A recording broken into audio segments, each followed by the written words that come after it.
While Graham's dances remained visceral, Doris Humphrey possessed a more aesthetic vision. Before arriving at Denishon, Humphrey had already experienced the free dance which followed in the wake of Duncan. In her first solos, the field of study she devoted her life to was made clear: the exploration of a space in which the dancer risks losing balance.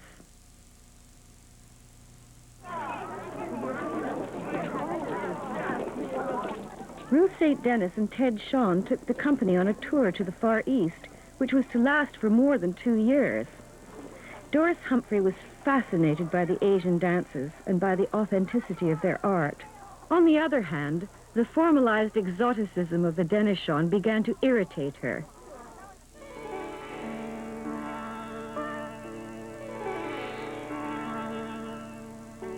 She said, "I'm neither Indian nor Javanese, but American, and I want to dance what is appropriate for me." This was her promise of a new dance.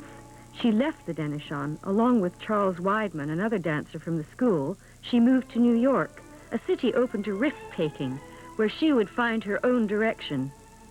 At that time, modern dance and the theater were elitist. The truly popular art form remained the cinema, and it was there that most of the imagination and talent found its expression.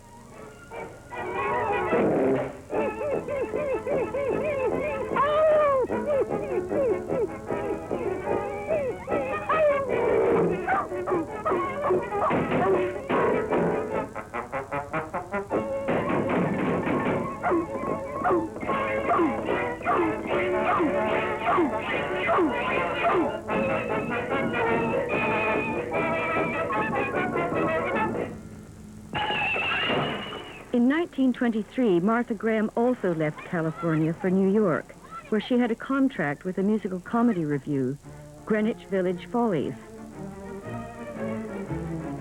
In her repertoire were the works Serenata Morisca, which Ted Shawn had choreographed for her, and Moonlight Kisses. 2 years later, Graham left the Follies to create her own works. In 1928, Humphrey formed her own company, the Humphrey Weidman Dance Company. A movement from Bach's Suite in D gave the title to her first important choreographic work, a composition for 5 dancers. It was still permeated with the spirit of the Denishon. However, the transformation was immediately apparent. Through the slow and fluid displacement of the dancers, the space seemed to emanate from their bodies, as if it was the dance itself which generated it.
In the 30s, New York became the capital of dance.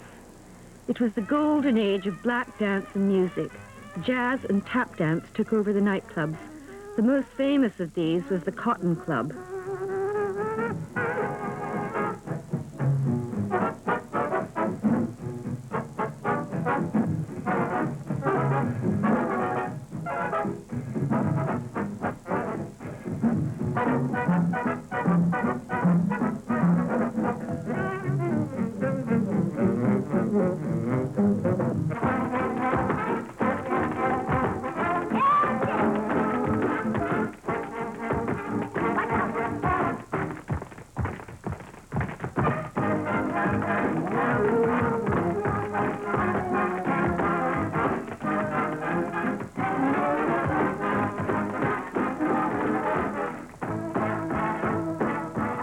It was also a legendary period for modern dance. New schools, foundations, and theaters were opened, and a specialized press and audience emerged.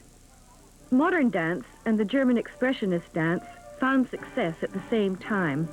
Both rejected whatever already existed and sought their own identity. New York couldn't have remained indifferent to German expressionism because it was passed on through Hanya Holm, a pupil of Mary Wiegmann.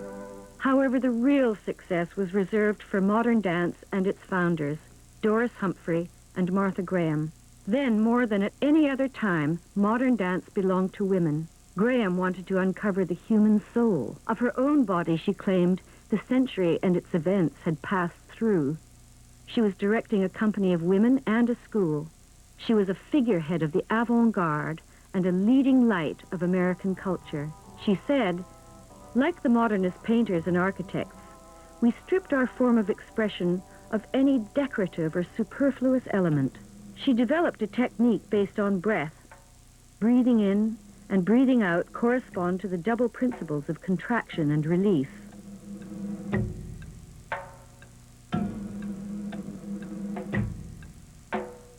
For the first time, a new grammar of movement appeared, complete with its own syntax, which was not that of classical ballet.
The works which date from that period are equally impregnated with social idealism and with the belief in a new way of life.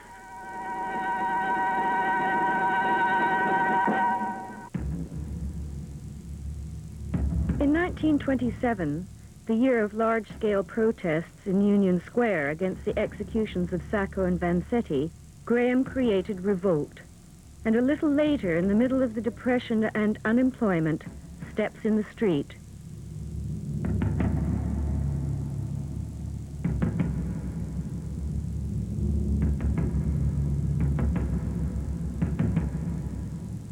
In 1936, she refused to participate in the Berlin Olympics, and the civil war in Spain inspired a tragic piece. It was always the personal destiny of each individual which interested her, the internal reflection of the external drama.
Doris Humphrey also formulated her own technique. Her basic principle was that for every fall there is a recovery, and movement develops between two forms of imbalance. Movement, she said, is an arc between two deaths.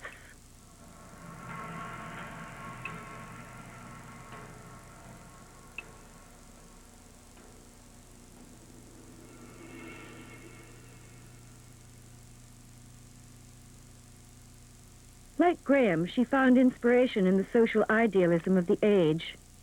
However, for Humphrey, the idea was only a pretext. Movement itself was always paramount. For her, what was essential was always expressed through pure dance.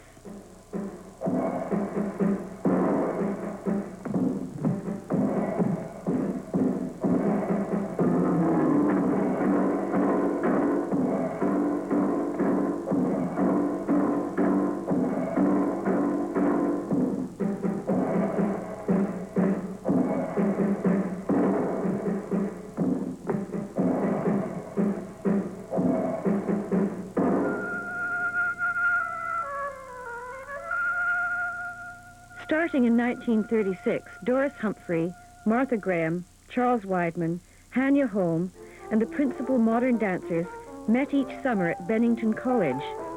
There they gave classes and made performances. American colleges played a vital role in the development of modern dance. They offered dance a space to experiment, impossible to find on the circuit of commercial venues. At Bennington College in 1938, Martha Graham introduced the first male dancer into her company, Eric Hawkins. He quickly became her company soloist, and then her husband.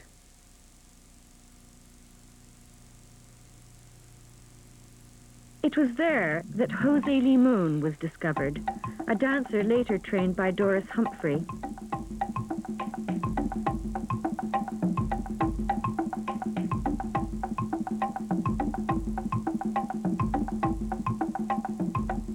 Both Limón and Hawkins first became interested in dance after seeing, in a performance by the German expressionist Harold Kreutzberg, his ability to express himself completely through movement.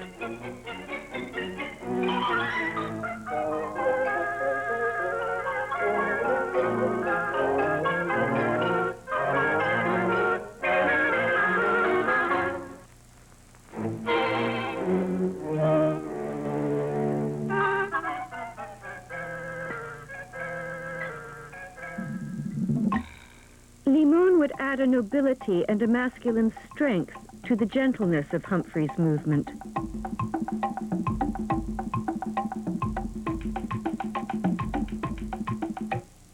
The Moor's Pavane was choreographed by Limón after Shakespeare's Othello.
Limón was more sensitive than Humphrey to the social concerns of the times. He believed in the artist as spokesman for the moral conscience of the age. The artist Edward Hopper revealed another image of America through his remarkable canvases.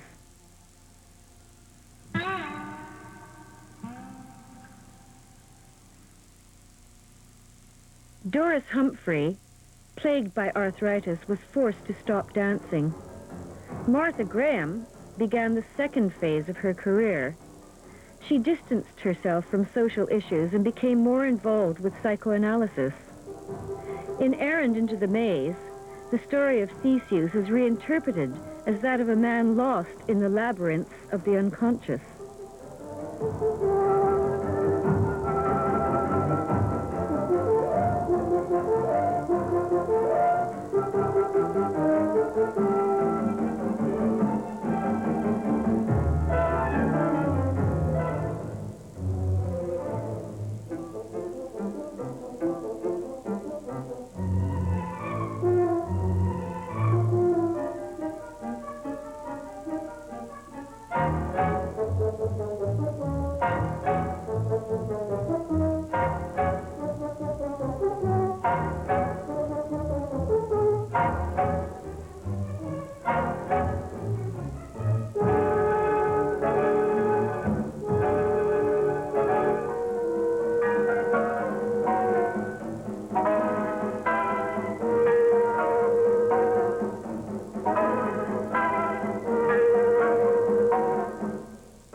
She performed the roles of many mythological figures: Herodias, Medea, Clytemnestra, and Jocasta. Jocasta she danced when she was over 60 years old. In her own way, Graham was asking the question Freud asked: what does woman want?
In the 40s, New York was a nursery for the artists escaping Europe. Yves Tanguy, André Breton,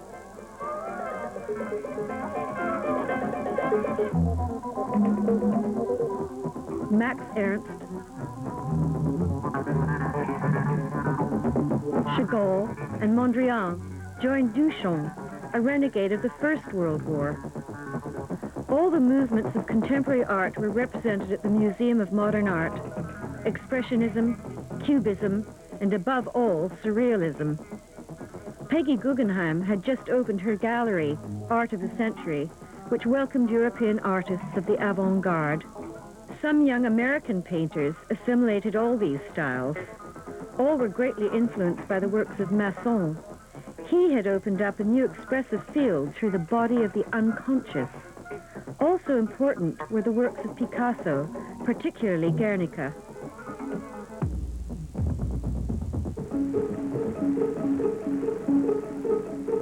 Jackson Pollock was in the forefront of these painters who hurled their emotions onto the canvas, using spots, blotches, marks, and lines.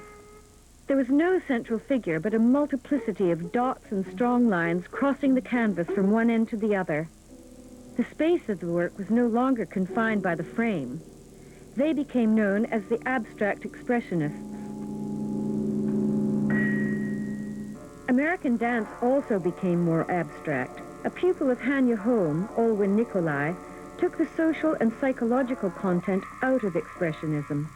The body became one element among many in the theater. I didn't want to tell the little boy-girl stories and the sexual stories that were prevalent before the war, the Hitler War, and immediately afterwards. This was very boring at that time for me. And then, because I no longer was concerned with realism, I had begun to become an abstractionist. I sort of revolted from the way the theaters were used, because since the time of the late Greek theater until now, realism was the thing. So I tore lights down from the top, which were to emulate the sun or whatever. And then I began to discover color on the body and what happened to the body when it was colored differently. In several of my pieces, there are as many as 300 environmental changes within a half hour. And then, of course, choreographically, the dancers move quite differently. Destroyed completely the Aristotelian concept of sticking to the unity of time and place.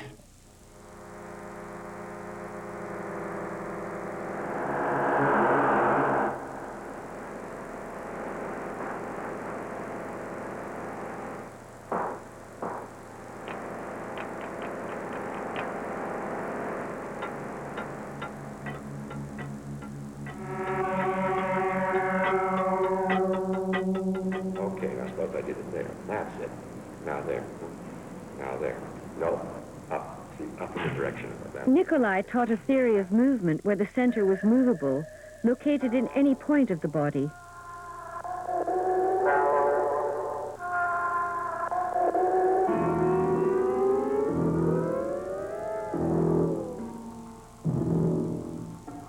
Martha Graham invented a vocabulary of movement as complex as that of classical ballet.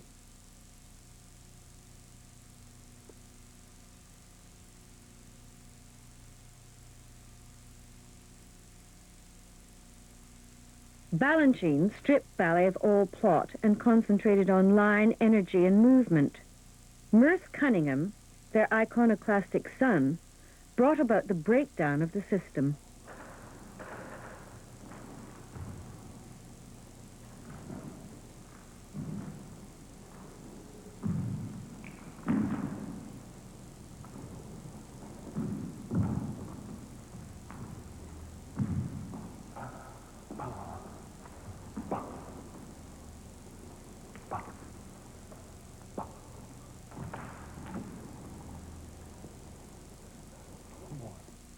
A pupil of the American Ballet School, he was noticed by Martha Graham and joined her company. Cunningham's choreographic revolution would undoubtedly have been less profound had he not met John Cage. A follower of Zen, Cage revolutionized contemporary music. He introduced the element of chance into his music, as Cunningham did later into his performances. At Black Mountain College, an experimental school in North Carolina, where Joseph Albers, a refugee from the Bauhaus, was teaching, Cunningham met Robert Rauschenberg. He said, "Look at the paintings of Jasper Johns or Rauschenberg. They use their canvas like I use the stage." It was art without any hierarchy, without any central point.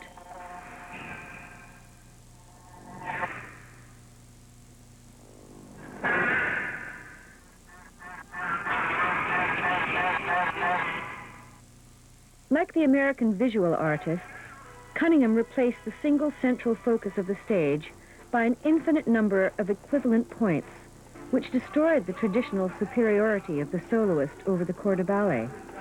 The people in the hall of the town, you got to join. It's a hell of a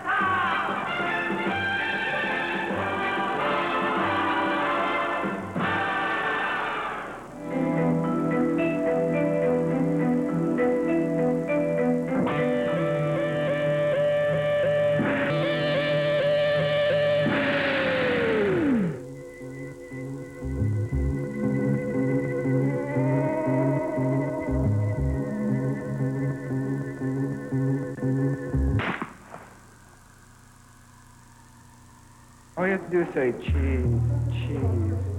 All right. No, the next 3 minutes could be a cheese. All right. The popularity of abstraction which Nicolai and Cunningham seemed to obey should not obscure the works of other artists like Alvin Ailey, who were working along different lines. These artists testified to the emerging realities of an America already less sure of herself. Alvin Ailey was the first black choreographer to gain international recognition. Many of his pieces are intimately linked to American black culture.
was a former swimming champion.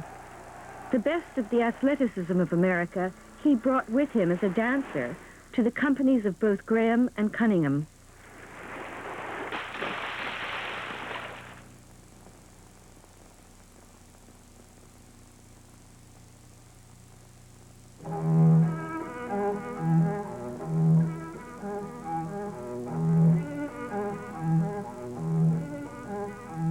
Taylor was a child of the Depression, and some of his own works bore the trace of this, in spite of his sharp wit, which has never deserted him. Taylor is, above all, eclectic.